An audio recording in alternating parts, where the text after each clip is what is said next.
Hello and welcome to the latest episode of the BBB podcast. Don't know which episode we're on now or which series or whatever, however we're breaking it up, but we've got plenty to talk about today, so I thought we'll sit down. Nice sunny day, so what better way than to spend it indoors talking about boxing? That was me, Andrew, introducing it. Stephen's here as well, fresh from his visit to Forest Hall. You all right, mate? I'm good, thank you. I'm good. Had a good morning. Friday off work, so took myself up to Forest Hall, caught up with Lewis and David Ritson. Good catch up. Couple of interviews coming soon. I say a couple because I split them up between a standard interview and then a few people asked some pretty humorous, funny questions. So I thought it was a good chance to break it in two and get a few fans' questions asked and stuff. So good as always. Good, accommodating. Appreciate it. 8 days away from fight night as well from them. So all good, looking good. Talking a good game, so it was good to get there. We'll not go into what he said too much because obviously we'll put those interviews up separately. Anyone who's interested can watch them on YouTube and listen to them on SoundCloud, iTunes, whatever else we put them on. Spotify, that was the other one. That's one of most of my podcasts on as well.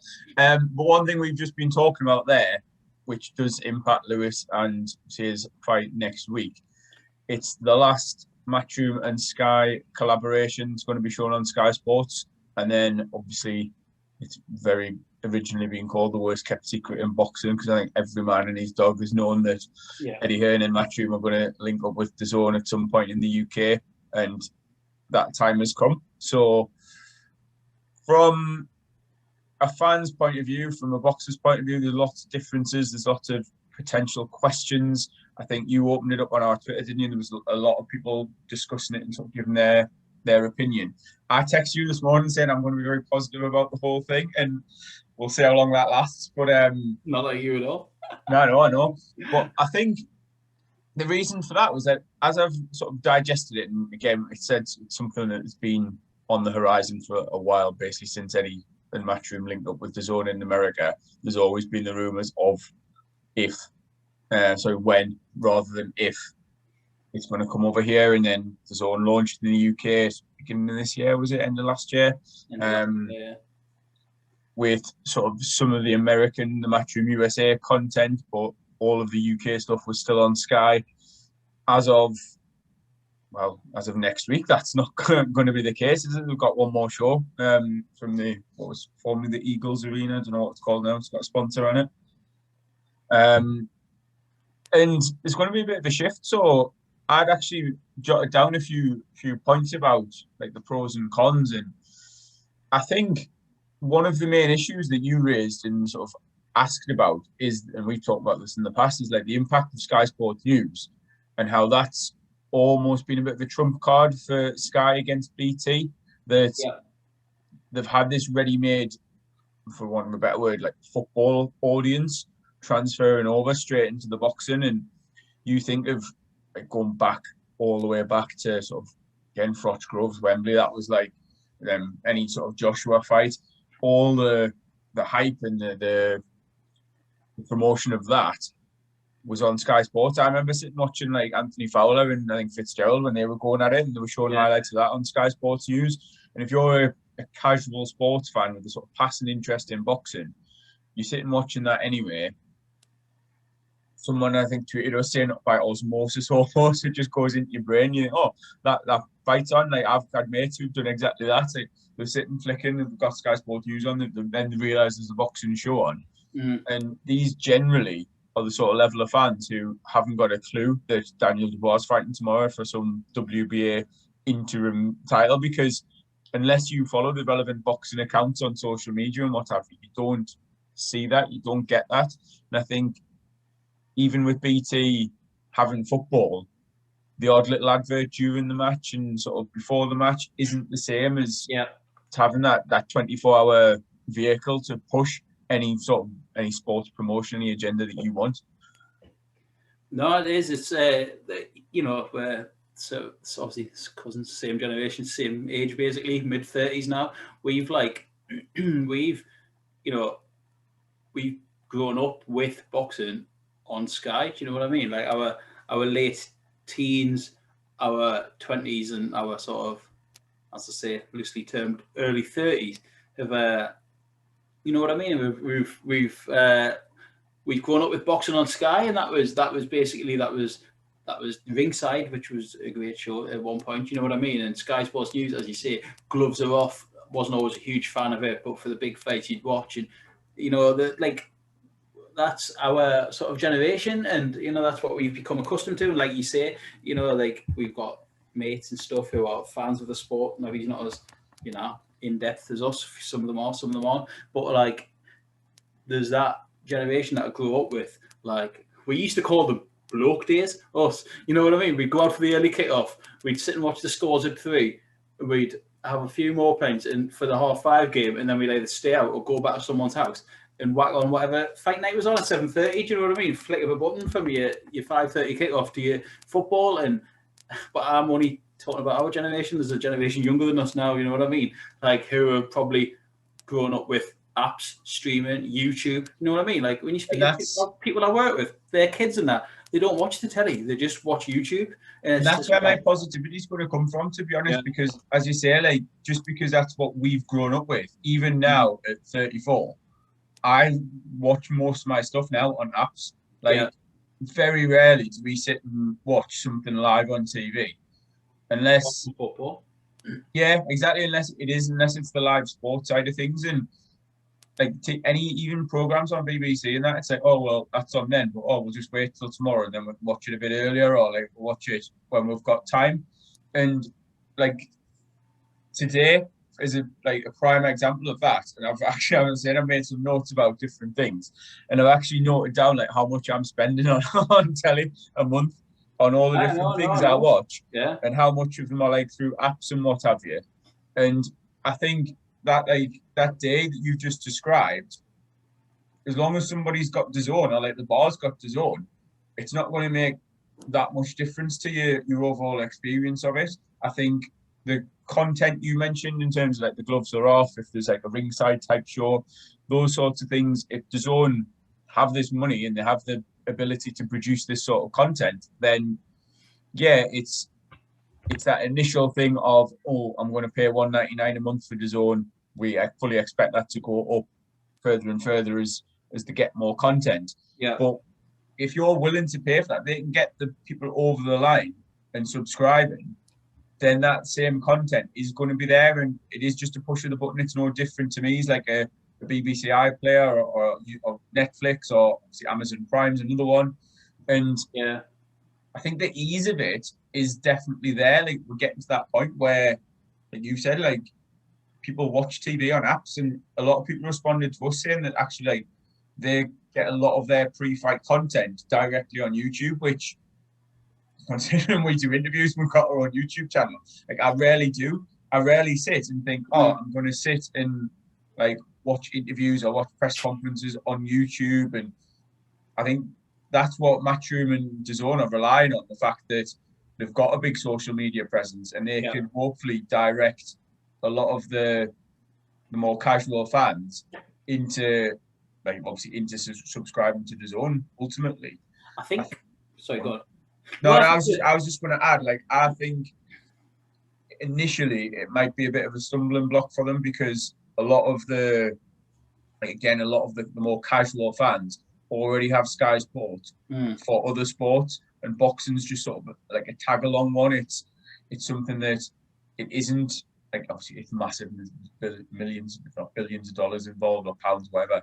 But I think for the majority of sports fans, it's not their like prime sport. Like, even us too, you could say it's like football, then boxing, maybe on a par at the minute, or more recently with me, definitely boxing sort of overtaking it. But it's that, like, the almost wanting, as I say, like the crumbs of the other sports, and that's going to be the trick for me, is getting that. Because if I look down what so we have our TV now, TV and internet and everything is through BT. So as part of that, we get BT Sports, right? Yeah. That's like 47 something, so say 48 quid a month. On top of that, we pay 33 quid a month for Now TV, the Sky Sports package, because in addition to BT Sports, it was like 27 quid for Sky Sports main event or whatever, one of the Sky Sports channels. Yeah. So obviously BT and Sky not working together and all this. Yeah. So it was like, actually, it's cheaper to get all 11 channels. And then me, I was like, all right, no brainer, because watch the F1, watch the football. Like, obviously, in that, they've got Premier League, they've got the Championship, the Football League, whatever. Then the boxing. Well, then suddenly it's like, well, unless they replace that boxing, Sky Sports isn't necessarily as value for money as it was then. And I'm still like, I already pay for DAZN on top of that, and Amazon Prime when they got the football and obviously whatever. So that's like over, including like Netflix and everything else, over 100 quid a month for all those things. I was like, oh my god, like, it's bad when you look at it like that.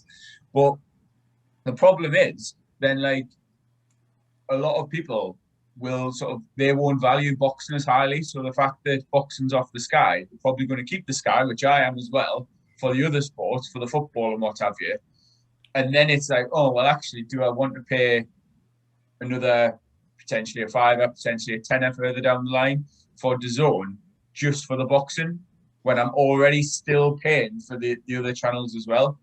That's the interesting point. What are DAZN going to flesh it out with? I heard rumours today that they've secured rights for Serie A, and that's not going to be a deal breaker for a lot of people. It's an added bonus for me and you, really, like our foreign football. Exactly. If they do get it, I've got particular eyes on, which I think is going to be interesting, Matchroom's contract for the darts with Sky. That is, that's how long has that got left to go, and will that then follow like the boxing? You know what I mean? They're both Eddie Hearn, Barry Hearn companies. You know what I mean? That's a big sport for a lot of people, the darts. Not so much me, but jump on the bandwagon at Christmas time. But a lot of people on Sky, it's one of their bigger things these days. Do you know what I mean? So if that follows, then can DAZN flesh it out with a bit of football? I don't know. That's going to be the interesting one. Even if it's Champions League, Europa League, I've got no real clue on their contract situation, but just something to, as I keep saying, flesh it out rather than there's already been rumours of different things and like what we'll be looking. I know I believe it's like in Italy and in different regions they've got the rights to the MotoGP, which is like the motorbikes racing, which at the minute in the UK is part of BT. But it's like that sort of value in it. It's how much it's going to cost for them to get these sports, how much they can then justifiably charge. Like I've said there, I'm paying like 33 quid a month for like 11 sports channels on all the Sky Sports ones. Like, I can rarely watch the golf, like the cricket. And there's lots of sports on there that I don't necessarily pay for, but there's enough that I do that I think, oh yeah, that's actually worth it. That's like more value for money for us. And I think DAZN, that's the way they're going to have to go. I think another fascinating one on the boxing is that, like, at this point, and I must stress at this point, and I do probably think it will happen in the foreseeable, or there'll be something else, but Anthony Joshua will still be on Sky, and I don't know if that's just for one more fight or not. I don't know, Sky Sports box office, and I think that's the case with Dillian White as well. So depends on what you hear there. Will they've got their own little separate deal at the minute, and will they flesh their undercards out with fighters they manage? Boaty, Akoli, Riakport, etc. Between the two of them, Ramla Ali, different people. You know what I mean? Like, that is going to be interesting as well, because undoubtedly Anthony Joshua is still, I don't know, is he classed as a matchroom fighter, whatever, an Eddie Hearn fighter, still their biggest star. Do you know what I mean? And at this point, he hasn't made the switch over, because by all accounts it would be astronomical for DAZN to put that money up and buy him out of his contract at this point. And I know Eddie Hearn's hinted in interviews that there is plans to do something. I don't know.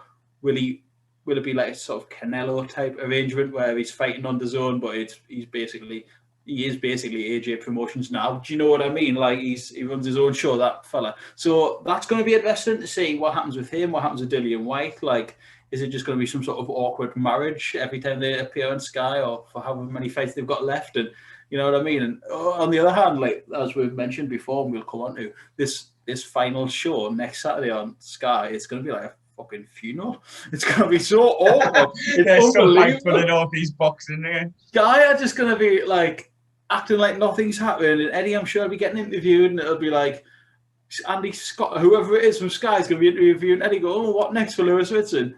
fucking off on your other networks, and what's next for Lewis Ritson? Sky don't give a shit what's next. You know what I mean? It's going to be such a limping, and they have been limping, to be honest. A few recent shows haven't exactly been amazing, and this one, we're 8 days out and we haven't had an undercard announced. And I think that tells you everything about state of mind from both sides going into this. And that's the thing. I think there's been long since been rumours that, like, it's almost been a diluted product from Matchroom's point of view, and obviously with the confirmation now, you can see why that would almost be justified, and that they can say, oh well, Sky weren't giving us the money or the budget, so that's why the quality suffered.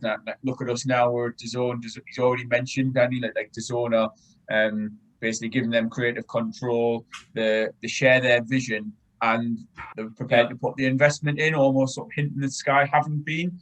And it'll be interesting to see going forward just what sort of marked improvement, if any, that there is in the Matchroom shows. Because, to be honest, like, apart from the fact we've got Canelo and the money that's obviously gone into him, I didn't massively notice any difference between the sort of Matchroom USA shows on DAZN and what I was used to in terms of the production values on Sky. They were very similar, and it was interesting that they sort of said that, I think, for the Saunders and Smith fight, Canelo and Smith and Canelo Saunders fights, it was like, oh well, you know, this is Matchroom USA, this is Matchroom Media type, and there's been a lot made of that and taking everything in house. But I'm maybe miles off. I couldn't see there's that much difference. Like, look at the pundits on Sky; the majority of them are former Matchroom fighters or Matchroom sort of affiliated trainers. So they're going to be taking all of those people over, the likes of Bellew, likes of Caldwell, like Froch, whoever. Like, they're going to be those Matchroom fighters going over and doing the work. The only difference is maybe a Matchroom are getting sick of Adam Smith as well. That's it. I think they will. I don't think Matthew Macklin will at all. I don't think, obviously, any of your Sky lot will, but maybe some of the more pundits, like you mentioned, but your Bellews and Froch probably will. But like, it's interesting, and like, to flip the whole thing on its head, it's then interesting what Sky do next.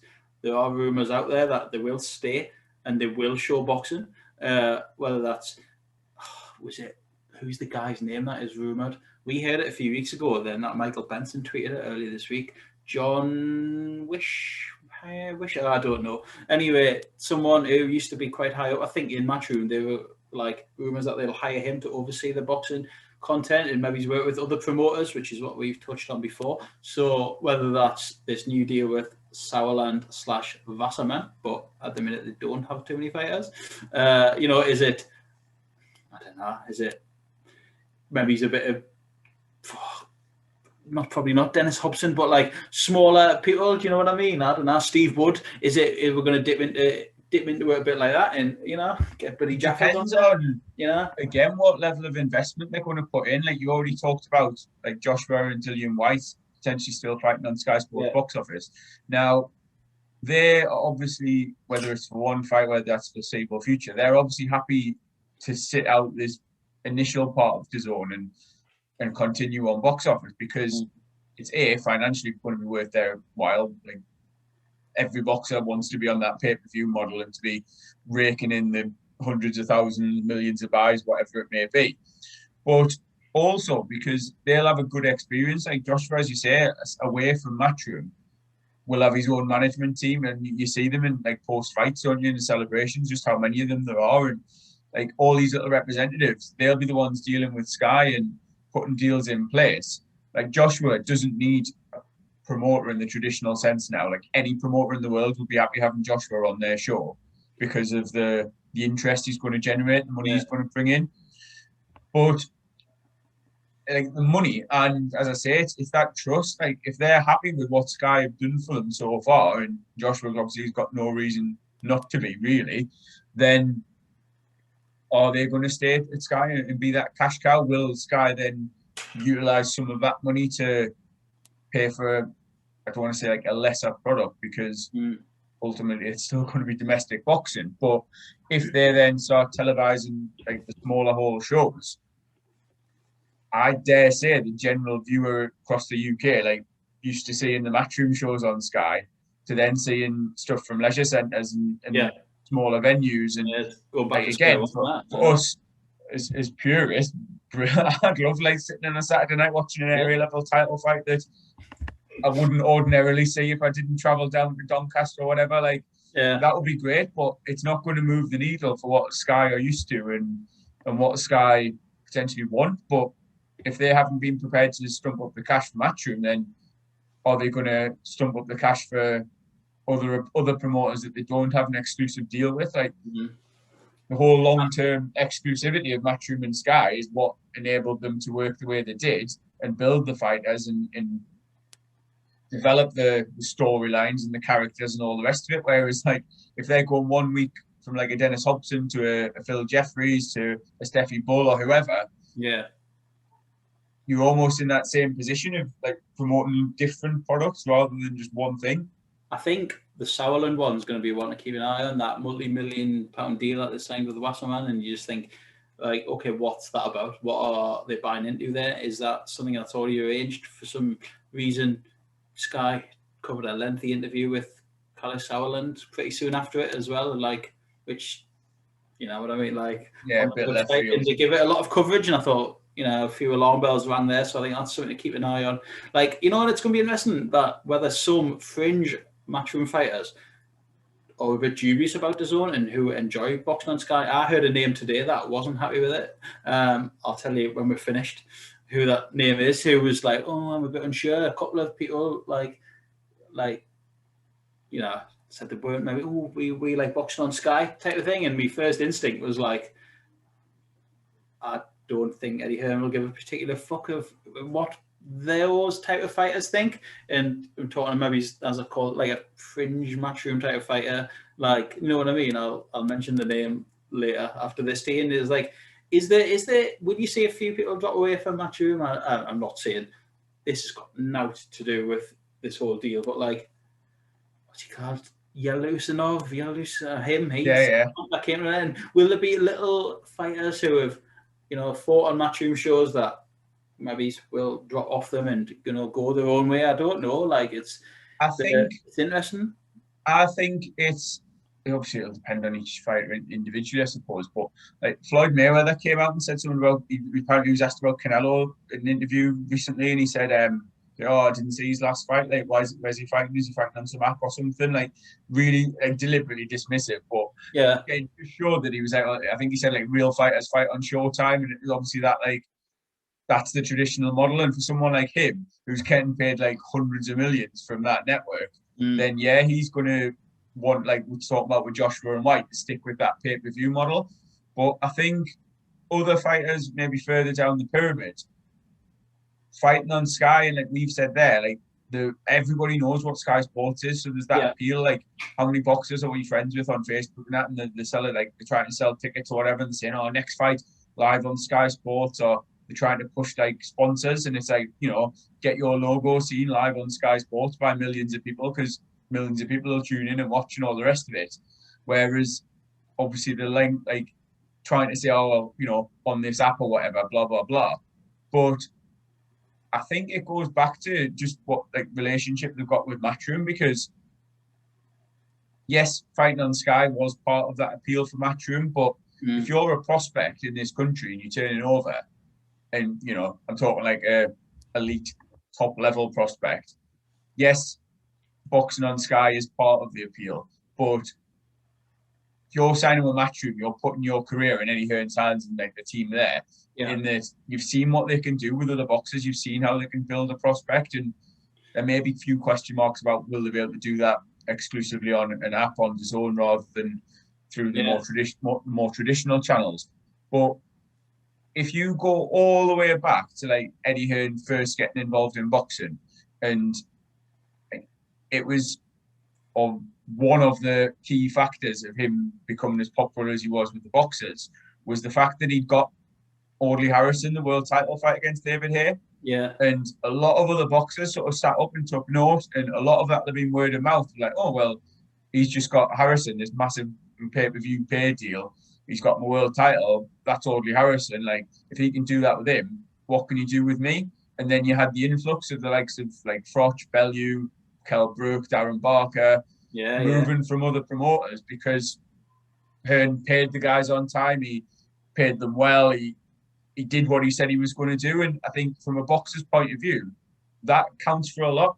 So if you've had a good experience of working with Matchroom so far, you're probably going to be like, yeah, like all in. Like let's go on DAZN. And I mean, we've had an affiliate link that we've been pushing, and it'll be in the all the descriptions of this podcast.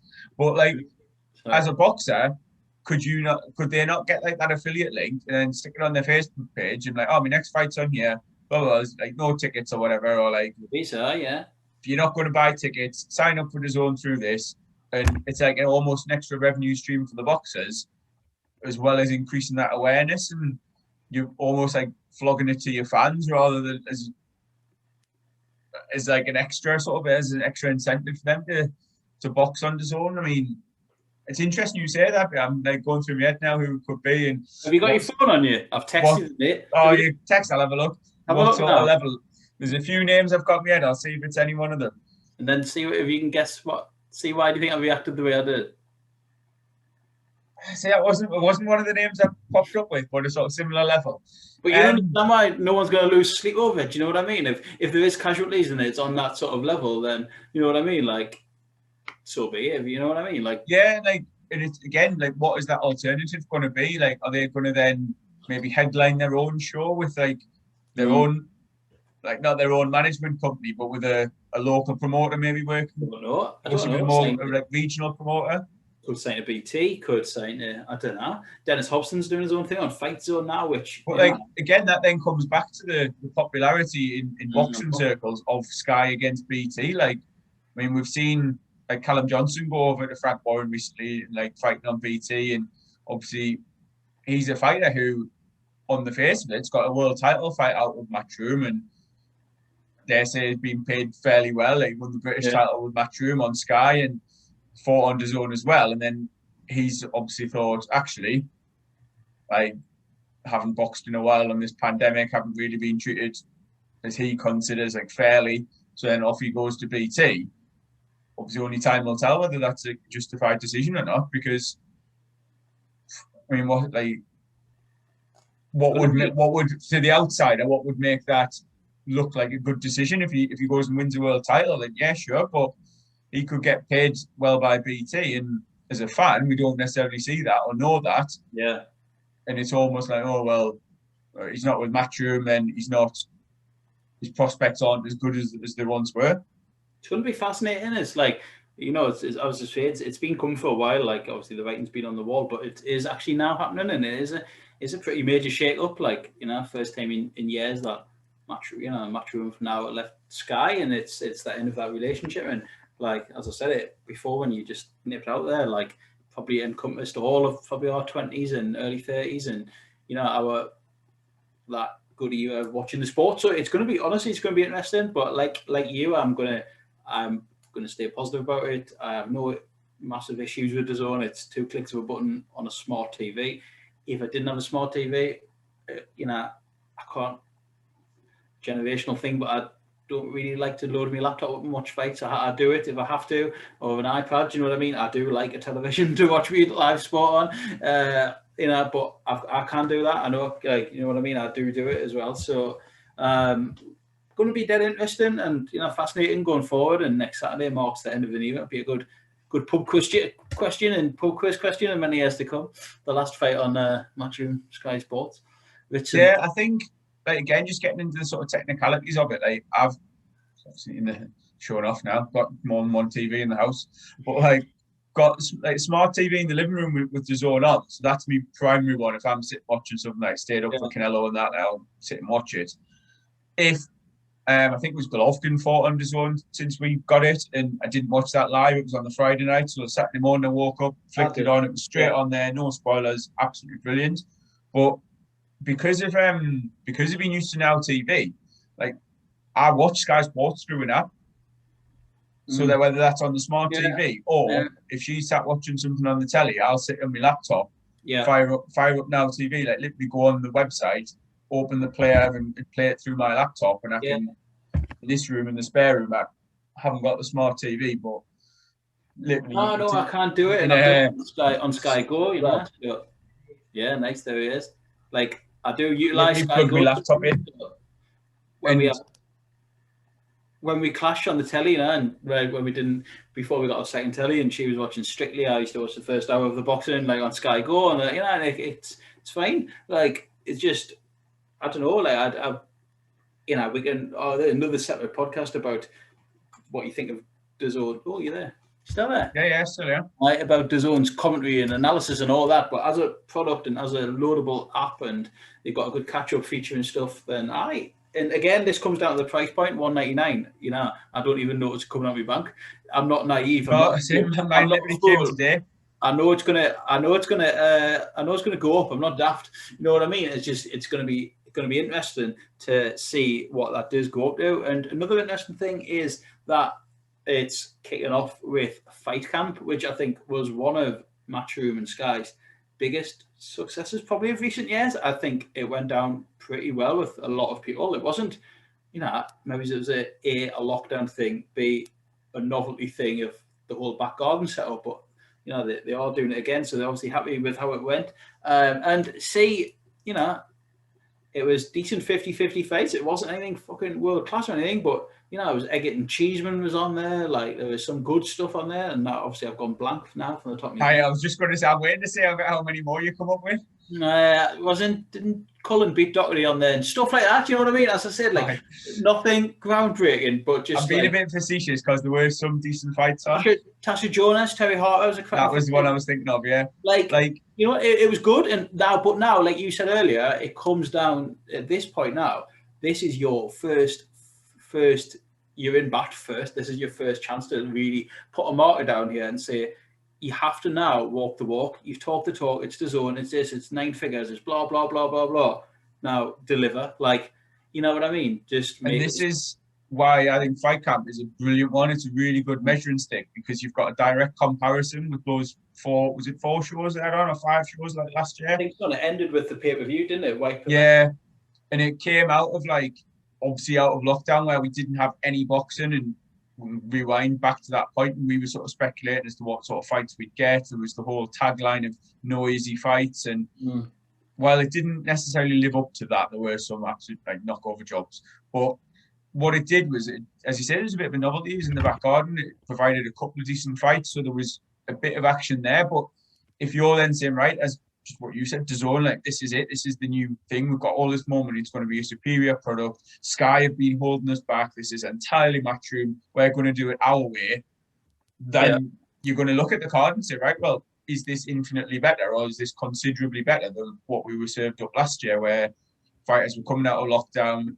There was maybe certain fighters wanted more money, or they weren't happy with certain things. And we said there'll be some fighters, the likes of the Scott Cheeseman, and I was thinking Scott Fitzgerald there, like Ted Cheeseman is going to come out, like, he wants to fight. Same with Eggington, put them in, brilliant. That there's no way that doesn't deliver. Like, whether you say it's British, European, whatever level, like, that was always going to be a really good competitive fight. I'm just looking now to see last year's Fight Camp to see was it as good as I remember. And as I stick by what I said, it wasn't groundbreaking, but it was it was title fights. It was competitive. Like, I'll list you a few here. Eggington Cheeseman, like, it's not going to win purest fight of the year, but it was a pretty good scrap. James Tennyson and Gavin Gwynn for the British lightweight titles on the undercard. Jordan Gill versus Reece Bellotti. It's not groundbreaking, but it's competitive. No, but that to me is like decent enough Saturday night fights. Like, I think what gets overlooked is earlier on in the Matchroom sort of time when you had these fighters on Sky Sports, and I remember plenty of times sitting down quite happily and watching a European title fight as a Sky Sports Saturday night. We were almost then spoiled a bit by the amount of UK fighters that went and picked up versions of world titles. Yeah, because then you had World Championship boxing on every Saturday night almost, or it felt like it was, and that obviously isn't always going to be the case. But I think if you look at Fight Camp, it's maybe the next gen type of level of things for a lot of them. I do agree, and sometimes I'm guilty of this, and I'm guilty of just because a fight's competitive doesn't mean that should be the answer to everything. Just because, we've touched on before with you, Florian Marco versus Ryland Charlton, like I was enthusiastic about it, but then when I take a step back and move back, that is basically probably not even English level. You know what I mean? And that's no, exactly. Sports, and that became acceptable. And should we be wanting better? Do you know what I mean? And like, but this is the question. Like, is it going to then be better on DAZN? Because again, they're Matchroom fighters. It's not that suddenly Matchroom have now got this new stable of fighters. That they've got the money and they'll be looking to attract, obviously, like the 2020 or 2021, whatever you call it, Olympians. They'll be the next ones. Imagine will come through the door. Like Cyrus Pattinson's already turned over and signed up with Matchroom. Yeah. But you mentioned there one of the fights that we're sort of look forward to, potentially, hopefully gets made. Anthony Fowler, Ted Cheeseman. Is that then going to be your headliner? Because that's probably fringe European level. Like, again, I think it'll be a good fight on paper. It's a good fight, and it's a fight I want to see made. But a lot of people, your more casual fans maybe, will be looking at DAZN and thinking, oh well, like, is that the main event, or is there a world title on the card? Like, are these big names going to be fighting on DAZN? Is it worth me, again, only £2, but is it worth me parting with my cash and signing up and maybe learning how to use this new app if it's not going to be massively better than what's been on Sky beforehand? Aye, that is a good point. And like, we talk about other sports and all that, but at the minute it's a boxing channel, it's a boxing thing. You know what I mean? It's been marketed by Matchroom and fighters, so you forget football and that on there at this point. You know what I mean? It's like it's going to be interesting. Like you say, there's not a magic wand where you just be like, suddenly it's fucking Mayweather Pacquiao. No, do you know what I mean? It's Spencer Crawford's going to appear. It's not. No, we're not saying that. It's just. That's it. That's a great point. Will that allow them to sign better fighters? I don't know. You know what I mean? Like, will you? Are you going to make that takes time, doesn't it? Like, yes, we've got the money, but what you're basically relying on is DAZN, whether it's Matchroom, obviously as the UK side of things now, or Matchroom USA, is like, right, well, this is what we're doing. We look after our fighters, put you in good fights. But look how long, for example, Demetrius Andrade's been with Matchroom USA. Yeah, and what's he done? And how many good fights has he had? Like, the Liam Williams one was his mandatory, and that was probably his most competitive fight. He's still trying to hang on the coattails of Canelo and calling Canelo out. You've got a lot of other good fighters in the state with other promoters, and they're happy with other promoters. So do you have to come in and overpay, which sets a very dangerous precedent? Because Andrade, as an example, has really made millions off DAZN and he hasn't really fought anyone. So from his point of view, it's like, well, okay, like, easy money to a certain degree. That doesn't necessarily translate into the competitive fights or the best fight in the best. Like, PBC aren't going to send Charlo over to fight him on DAZN, and unless he's making a lot of money off it. That's the crux of it there. It's whether, if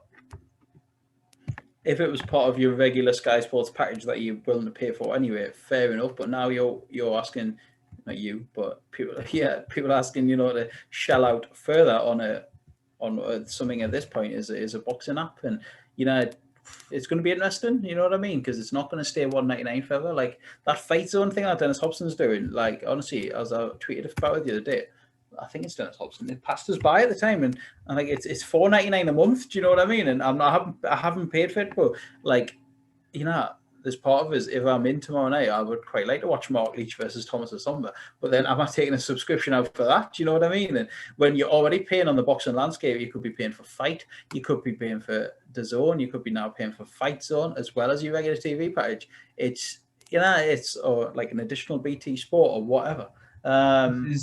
This is what we've talked about with the target market for boxing.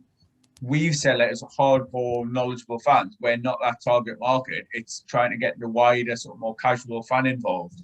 And I would imagine there are very, very few boxing fans out there who have Sky Sports packages purely for the boxing content. Yeah. And they are then going to bin off Sky Sports, save potentially 30, 40 quid a month, and think, oh, well, I'm saving that because I'm only paying £2 for DAZN. The majority of people who have Sky Sports packages are going to keep it, because what we said earlier, watching the other sports, so then it's almost like you can say, oh yeah, it's only £2 a month, but it's £2 a month on top of what you were paying anyway. That's it. I know. It really is interesting, and like obviously you've got stuff like Hennessy on Channel 5 still putting all right stuff together, and like I don't know. It's. I think over time, Matchroom, I think it'll prove successful. Like I've said at the start, I'm trying to be positive, and I feel like I've just asked questions and poked holes in the logic and all the rest of it. But with the money, with the financial backing, they've got the proven track record. Whether you like them or loathe them, and the way their spin on boxing and the way they promote it and all the rest of it, Yeah. the fighters, like for the most part, enjoy working with Matchroom, and they feel they're in safe hands. It's why they can have their pick of the Olympians, and why they have built fighters from the early stages, or they've taken fighters from other promoters and they've propelled them to world titles. They've turned them into pay-per-view stars and all the rest of it. Like there's a path there that if you're a boxer, you look at it and you think, well, Matchroom's done that with X, Y, and Z. Why can't they do that with me? I'll back myself in the ring. They put everything else together outside. They do the promoting side. If they believe that they're moving to DAZN is a better option, I'm with them. I want to be part of that. And again, as long as they're looked after and that they feel valued and they're getting paid, potentially getting paid very well now, with rumored to be more money involved, then over time, I think the next generations of boxers will want to be a part of that. Absolutely. No, that's it. And you know, there was boxers out there, I was speaking to one today, who are quite ambivalent about the whole thing and who probably don't give a shit as long as they get paid. You know what I mean? Like that, they probably don't care whether he's still there. Yeah, absolutely. Yeah, no, it's just thought me screen froze. Like as long as some fighters get paid, you know what I mean, and they probably don't care. Get paid, get their opportunities, and see you later. Like, what if it's on Sky? Yes, they've been used to Sky, like us, a bit younger than us, but like, you know, just that flick of a button. But if it means that getting DAZN and getting an app, it's the way of the world. You know what I mean? For younger people, it's streaming, it's apps, and you know, I'm just intrigued now to see what happens with Fight Camp. B, do DAZN get any other sports moving forward? C, do Sky stay in boxing and just see? You know, like you've got potential free agents like Usyk to work with, maybe, or even Joe Joyce. Like, what's going to happen? There's a lot of different features. Like, people's features are up in the air and that, and you know what they've done with Canelo. It seems to have been pretty impressive. Like Matchroom, what Canelo's also done with himself. But you know what I mean? That like that spectacle Canelo Saunders at 70,000 in that arena was decent, you know, and that was on DAZN, that was Matchroom USA, whatever. Like, does that raise a few eyebrows of other high-profile fighters to think, oh, hello, like, wouldn't mind a bit of this? And it's going to be interesting going forward. You know, Canelo is going to be on there, it does seem, for the foreseeable, and he's probably legitimately the biggest star in boxing at this point. That's a bit of a blue chip going forward. Will this secure AJ's future, you know, as part of it?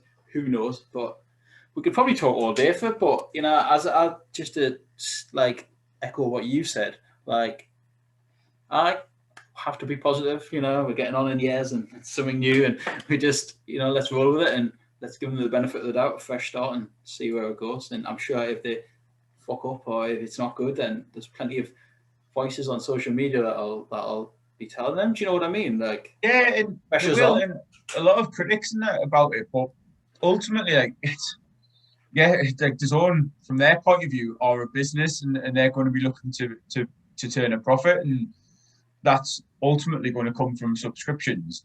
And someone mentioned earlier, just as like Dillian White as an example, like if he's selling a couple of 100,000 pay-per-views at 20 quid, whatever cut he gets, he's going to be well into the millions. I think it was like 8 or 9 million it worked out at, whether he gets all of that or that's what's generated or what have you.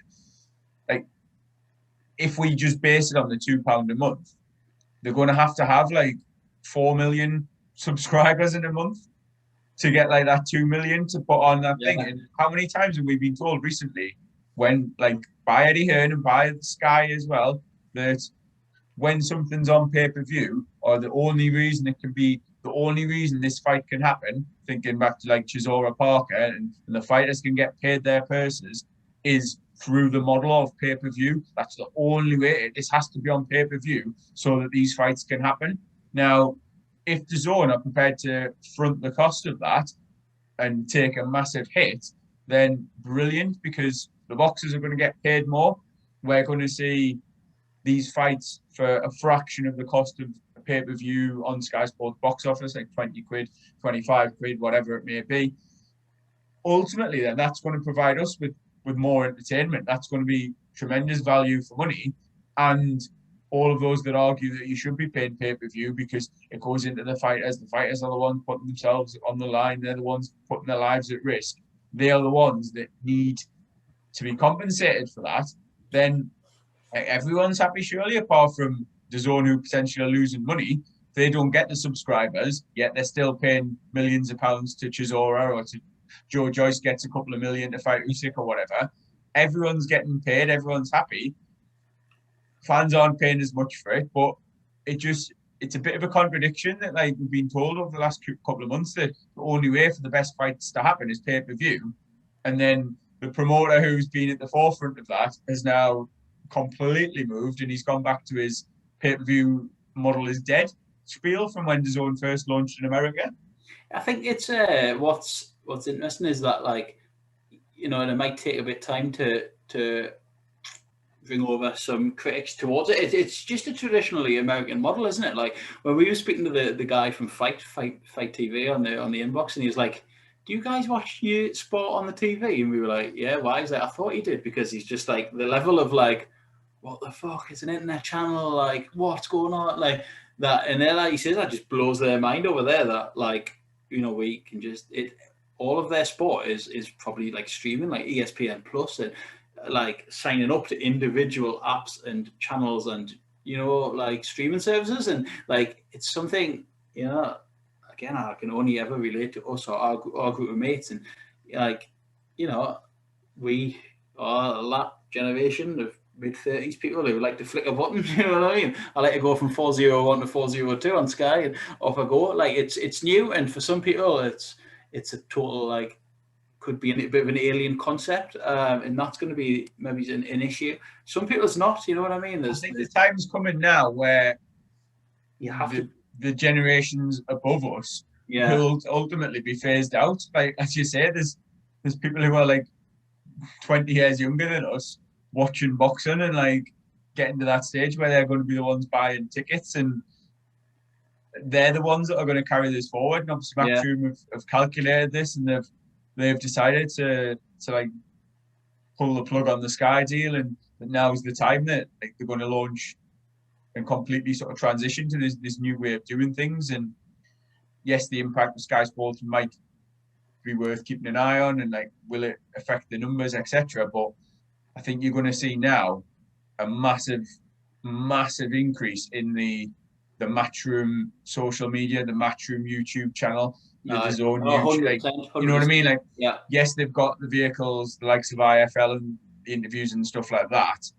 There's going to be we know that, you know, they've got a very good relationship with Matchroom.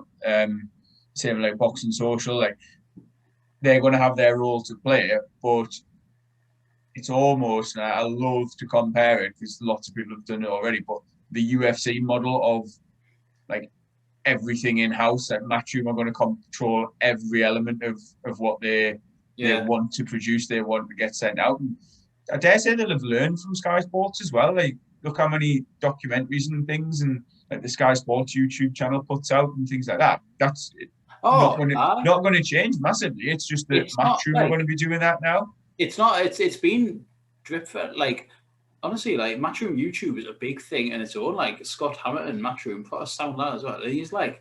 He's done great work with them, and obviously they've done the whole Chris Lloyd, Darren Barker thing, and it's like they've been gearing up to this. Do you know what I mean? It's not like they're not in the dark, and it's not came out overnight. Like, they, like, the Matchroom YouTube channel itself is pretty big and decent. Like, it's obviously going to get bigger as well. They obviously believe in themselves, production-wise and content-wise, that they can do it with the help of your IFLs, your Boxing Socials, your Seconds Out, who will, us, you know, anyone that'll continue to interview fighters. And, you know, is like someone on Twitter yesterday put like RIP Michelle Phelps, Cougar and boxing. So I was like, I flipped that on its head. I thought boxing media outlets at this stage are probably more important than ever. You know what I mean? Like, I wouldn't say that's the end of them at all. They'll still be there and they'll still be interviewing fighters. And it makes no sense to cut that side of things out at all. No, anyway, what else was I going to say there?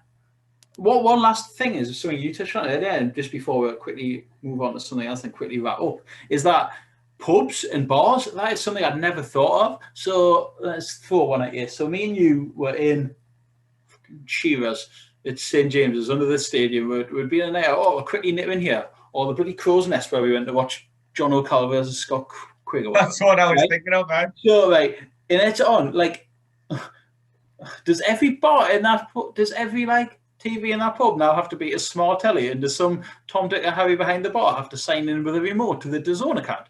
Or because it's not a channel, you know what I mean? At this point, they can't just flick a channel. So assuming they've got a legitimate TV package here, there's no dodgy boxes going on. How are that's bars? what I was going to ask about, because we've discussed this, haven't we, with local pubs, talking about the fids and stuff, having the sports packages and what have you, near obviously near where you live now, but that's a good question. That as a pub, they have to have a special license to show Sky Sports or BT Sports, and it costs a lot more money than it does for your sort of family home to have that same package. But I don't know whether that's going to be the case. Will there be a commercial license for the zone? Will they still have to? Will they be able to sign up for it for £2 a month? Will they have the laptop plugged into the telly on the smart TV or whatever? That's it. Does every fascinating? Is there a commercial package available for pubs? And I don't know. Because I've watched in my time, most of it's probably been the box office fights. I would rarely go out and watch a, Buatsi versus Scott Quigg and John O'Carroll. Well, that was good. We were out. Do you know what but you know what I mean? Stephen and Andrew go out to watch Scott Quigg. Oh, fucking hell. No, but I'm thinking. Anyone will be surprised to know that the pub was absolutely dead. I'm thinking off the top of my head. Can I just clarify that would be to see Floyd Mayweather at the City Hall then? That we weren't that sad. Anyway, say most of them have been Sky Sports box office fights. Bellew here, Bellew Usyk of recent years. On the top of my head, I remember being in Newcastle for. All right, so they're now going to be on DAZN. Interesting, some places will advertise it, the fights on here, and fights out, big fights can do decent numbers in bars, or they could before COVID.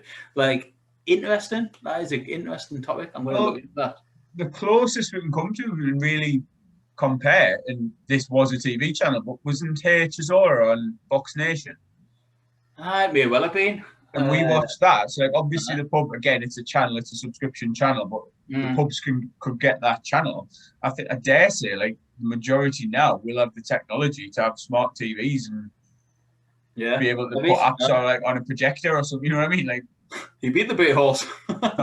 No, I'm thinking in Newcastle, no. Obviously a different mentality in it, but your sports bars and stuff, they're going to be looking into this and thinking, actually, if we can advertise that we've got DAZN for the boxing, then it's a selling point, isn't it? Really interesting. I'll look into that for next time. Imagine if you generally though, having the laptop set up, linked to a projector or something. Linking it to the telly and that. Good point. Anything What else? was the other thing you were going to discuss? No, that was it. Just before we wrap up. Anything else caught your eye? I know, as we've mentioned, seems to be pretty low key, but Daniel Dubois is back this Saturday. First fight back since Joe Joyce and the eye injury. New trainer Shane McGuigan, big fan, both of us. Fighting Bogdan Dinu on BT Sport. Undercard isn't much to write home about, if I'm honest with you. Honestly, you said the written undercard's non-existent. This one's basically the same, even though it's been announced. Nathan Heaney, not great. It's just a list of prospects versus journeymen. Yeah. And we talked earlier about Sky potentially having to show small hall shows and that. If that's the case, then it's not going to be any worse than what's on BT Sport tomorrow night. No, absolutely. Good point. Very good point. Other than that, 8 days out from Ritson Ponce. Haven't got a clue if either one of us or both of us or neither of us are going to be there at this point. We'll keep working on that. Couple of interviews going on later today, so see what goes on. But nice. Hopefully, fingers crossed, at least one of us can be there next Saturday. And fans back in Newcastle, smaller venue, 1,000 fans. So positive for the sport, innit? Do you know what I mean? It's better than TV studios and production suites and stuff like that. At least it's something, and it's a start, isn't it? Yeah, and hopefully it's like one of those early signs. Again, we've talked about this probably too many times over the last couple of years, but things hopefully are getting back to normal. I think it's going to take, pessimistically, longer than the 21st of June deadline that we initially had. But it does seem that way. If, you know, like generally we're safer than we were a couple of years ago, and hopefully it's just these little signs of getting events back in place and getting things back up and running. Before we do depart for today, just a quick shout out to the Team GB boxers that are trying to qualify for the Olympics. I know the European qualifying tournament, or whatever it is, that's only the official title, that's got underway today. Lauren Price is now one win away from fighting in the Olympics, as is local boy Pat McCormack. I watched his fight just before you popped on. He actually secured a stoppage. It's mad watching the amateurs, because I'm just like, oh, there's like a standing count, and then there's 3 standing counts in the third round, I think it was. So then the ref waved it off, and I was just like, all right, like, that's that done.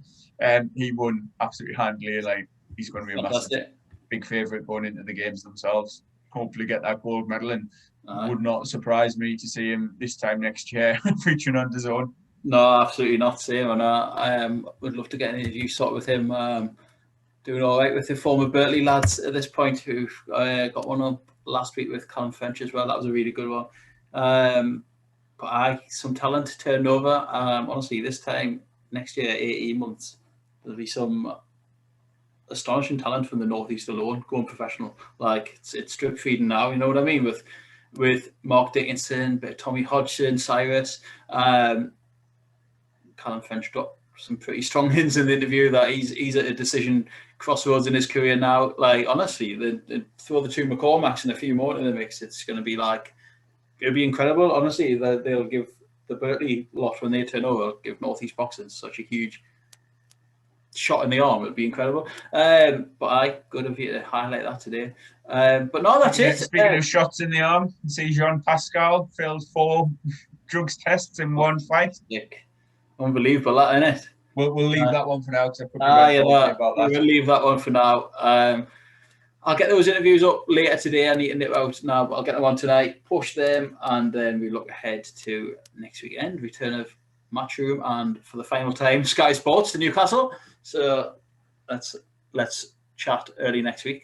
And have to hold a fake funeral march. And look forward to that. Look forward to that. All right. So, nice one. All right, nice one, Andrew. See you later. Bye.